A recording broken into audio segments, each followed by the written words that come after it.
Hi friends, வணக்கம். இன்றைக்கி நம்ம வீடியோவில் வந்து நான் கோதுமை மாவு, ராகி, முருங்கைக்கீரை போட்டு தோசை எப்படி சுடலான்னு சொல்ல போகிறேன். அதுக்கு வந்து ஃபஸ்ட்டு வந்து நான் ஒரு கடாயை அடுப்பில் வச்சு அதில் வந்து கடுகு, சீரகம், உளுந்து, அப்புறம் வந்து சீரகம் எல்லாம் போட்டு முதல்ல வந்து பொரிய விட்டுக்கிறேன்.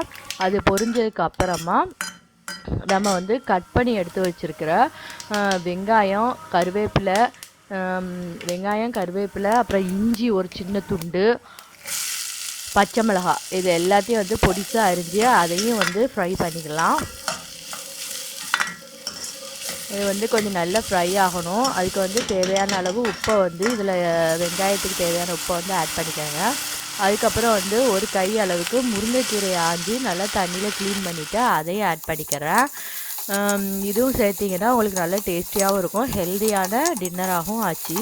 இது வந்து கொஞ்சம் வதங்குற அளவுக்கு, முருங்கைக்கீரை வதங்குற அளவுக்கு வெயிட் பண்ணலாம். அடுத்து வந்து ஒரு சட்டியில் வந்து நம்ம கொஞ்சம் கோதுமை மாவும் ஒரு கோதுமை மாவு வந்து ஒரு 8 கரண்டி போட்டோன்னா, ராகி மாவு வந்து ஒரு 2 கரண்டி அளவுக்கு சேர்த்து அதில் வந்து இப்போ வதக்கி வச்சுருக்க வெங்காயம் அந்த கலவையை வந்து ஆட் பண்ணிவிட்டு தண்ணி ஊற்றி கலந்துக்கலாம். இது வந்து பார்த்திங்கன்னா கொஞ்சம் நல்லா தண்ணியாக கரைச்சி வச்சிங்கன்னா தான் வந்து தோசை வந்து நல்லா மெல்லிசாக முறுமுறுப்பாக நல்லா சூப்பராக வரும், நல்லா டேஸ்டியாகவும் இருக்கும். இது வந்து பார்த்திங்கன்னா நல்ல ஹெல்த்தியான ரெசிபி. உங்கள் வீட்லேயும் நீங்கள் ட்ரை பண்ணி பாருங்கள், கண்டிப்பாக உங்களுக்கு வந்து ரொம்ப பிடிக்கும். அதில் வந்து உப்பும் தேவையான அளவு போட்டுக்கோங்க. அப்புறம் தோசைக்கல்லை சூடு பண்ணிவிட்டு அதில் எண்ணெய் தடவிட்டு நம்ம வந்து ஒரு கரண்டி மாவு எடுத்து இப்படி சுற்றி ஊற்றிக்கலாம்.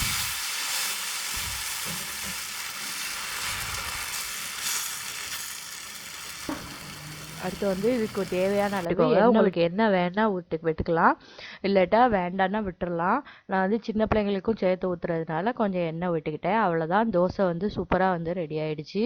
இது வந்து ரொம்ப ஈஸியான அப்புறம் ஹெல்த்தியான ரெசிபி. நீங்களும் உங்கள் வீட்டில் ட்ரை பண்ணி பாருங்கள்.